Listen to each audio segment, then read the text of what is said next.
오늘 우리는 믿을 수 없을 정도로 힘든 역경을 이겨내고 축구계의 전설이 된 한 남자의 이야기를 하려 합니다.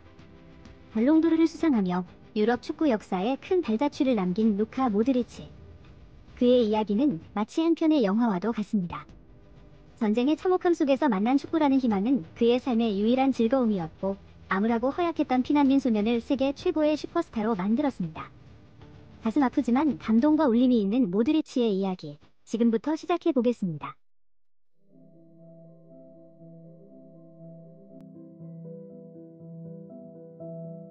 루카 모드리치는 1985년 9월 9일 크로아티아 자다르 근처 무르이 마을에서 태어났습니다. 어린 시절 대부분을 할아버지 할머니와 함께 지내며 할아버지로부터 양치기 방법, 사냥 기술, 야생에서 살아남는 법을 배웠다고 합니다. 마치 앞으로 다가올 어려움을 아는 것처럼 할아버지는 손자가 스스로를 지킬 수 있도록 준비시킨 것 같았습니다. 루카는 어린 시절 사진을 보면 늘 축구공과 함께 있었다고 회상했습니다. 축구는 분명 어린 루카의 희망이었고 고된 시간을 이겨낼 수 있었던 원동력이었습니다. 1991년 루카가 6살이 되던 해 크로아티아 독립전쟁이 격화되면서 모든 것이 바뀌었습니다.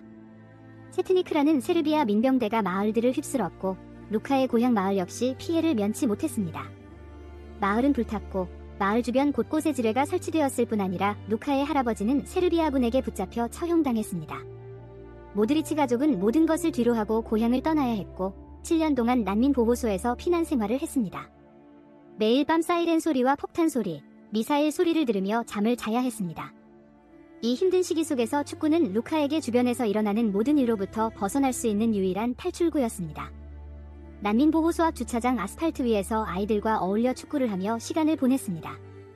작고 왜소한 체구로 다른 아이들에게 치이고 밀쳐지기도 했지만 스스로 극복하고 싸우며 결코 뒤처지지 않았습니다. 전쟁의 기억은 그에게 다른 선수들에게서 찾아볼 수 없는 강인함과 절실함을 준 듯합니다. 루카는 어렸을 때부터 작고 약하다는 평가를 자주 받았습니다. 첫 번째 코치였던 토미슬라브 바시치의 노력에도 지역 명문 구단 하이두크 스플리트는 너무 어리고 가볍다는 이유로 루카를 받아주지 않았습니다. 하지만 바시치는 그의 재능을 믿고 에이전트인 마미치에게 데려갔고 마미치의 도움으로 루카는 15세에 크로아티아 최고의 클럽인 디나모 자그레브에 입단했습니다. 디나모는 루카를 보스니아 리그의 드린스키 모스타르로 임대 보냈는데 이곳은 매우 거친 리그로 알려져 있었습니다.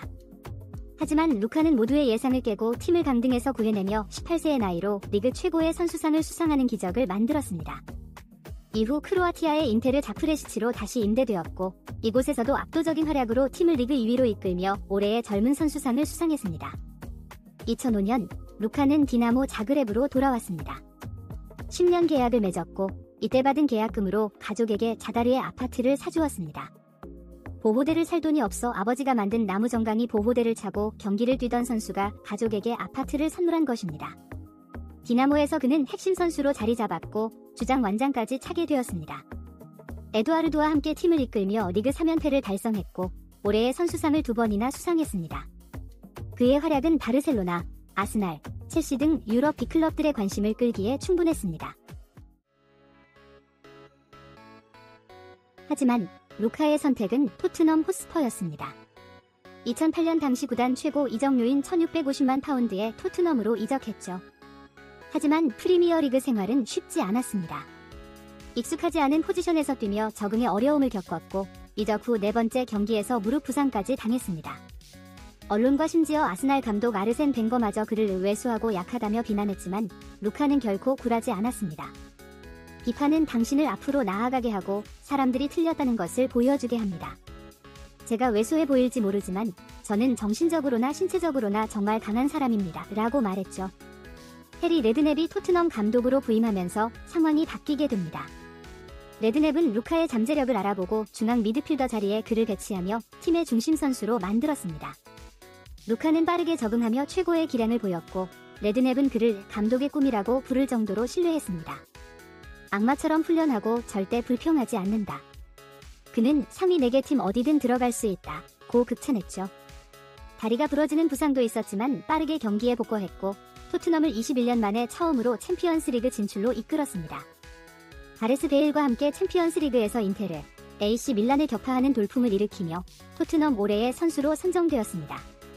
이때 루카는 첼시로 이적하려는 시도를 했고 공개적으로 이적 의사를 밝히며 시즌 첫 경기에 출전을 거부하기도 했습니다.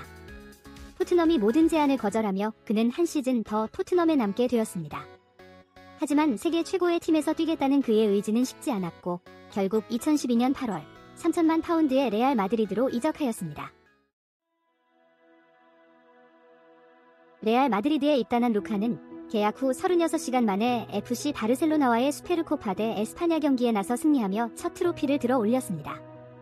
하지만 마드리드에서의 첫 시즌은 적응에 많은 어려움을 겪었습니다. 프리시즌에서의 훈련 부족과 케디라, 웨즐, 사비 알론소 등 쟁쟁한 미드필더들과의 경쟁 속에서 그는 익숙하지 않은 포지션에서 뛰거나 교체로 출전해야 했습니다. 스페인 언론 마르카즈는 그를 시즌 최악의 영입으로 선정하기도 했습니다. 하지만 루카는 좌절하지 않았습니다. 더 열심히 훈련하며 기회를 기다렸고 결국 전환점이 찾아왔습니다.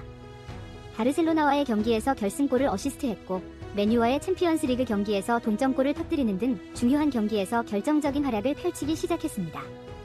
빠르게 팀의 핵심 선수로 자리 잡았고 카를로 안첼로티 감독 부임 후에는 팀의 핵심으로 레알 마드리드 역사에 지울 수 없는 발자취를 남기게 됩니다. 그는 레알 마드리드의 10번째 챔피언스리그 우승을 일컬는 라데시마의 주역 중 한 명이 되었고 결승전에서도 결정적인 어시스트를 기록했습니다.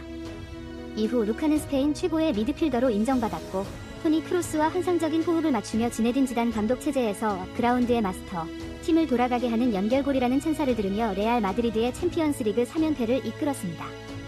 챔피언스리그 올해의 팀에 매년 선정되었고 크로아티아 선수 최초로 챔피언스리그 3회 우승을 달성했습니다.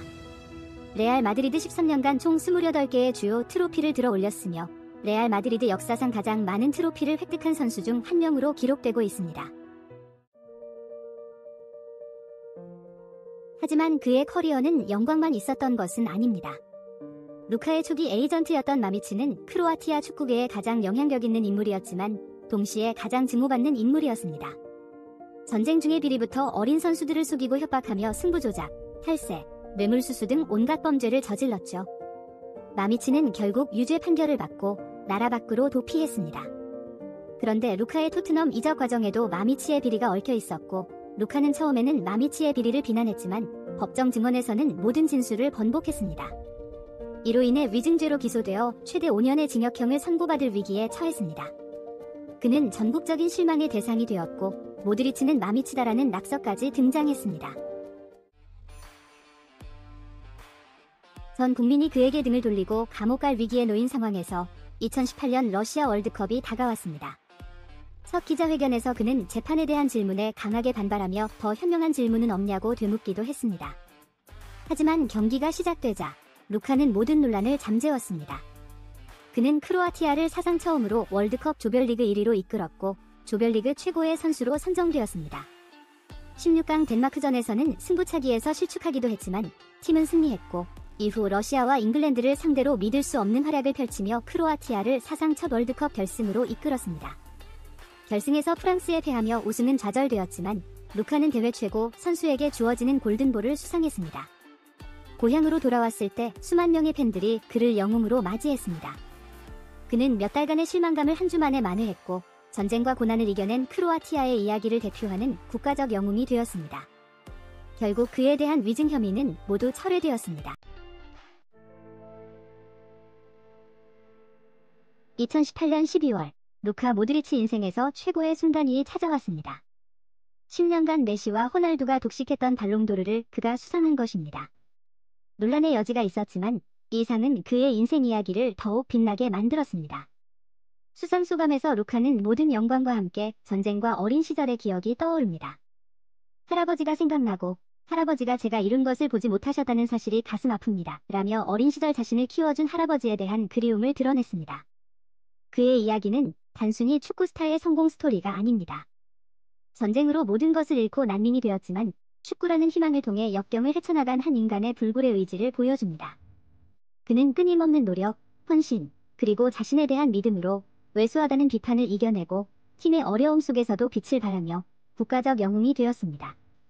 40세가 되는 나이에도 레알 마드리드의 핵심 선수로 활약하며 5번째 챔피언스리그 우승컵을 들어올린 비결은 어린 시절 만들어진 강인한 정신력과 자신에게 유일한 희망이 되어준 축구에 대한 지치지 않는 열정 때문이 아닐까 합니다.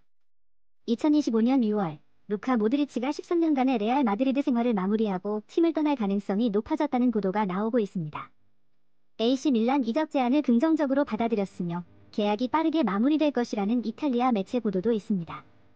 하지만 AC 밀란이 다음 시즌 챔피언스리그에 진출하지 못하는 점이 변수로 작용할 수 있다고 합니다. 모드리치는 레알을 떠난 뒤에도 유럽 최고 무대에서의 경쟁을 원하고 있기 때문입니다. 레알 마드리드 홈 최종전에서 팬들과 뜨거운 작별 인사를 나눈 모드리치는 이달 열리는 피파 클럽 월드컵이 끝난 뒤 공식적으로 레알 유니폼을 벗을 예정입니다. 나무정강이 보고대를 차던 작은 난민 소녀는 이제 축구 역사에 영원히 기록될 살아있는 전설이 되었습니다. 그의 이야기는 우리 모두에게 꿈을 향한 노력과 역경을 극복하는 용기가 얼마나 중요한지 다시 한번 깨닫게 해줍니다. 루카 모드리치, 그 이름은 이제 희망과 불가능은 없다는 메시지와 함께 기억될 것입니다. 오늘 영상은 여기까지입니다. 시청해주셔서 감사합니다.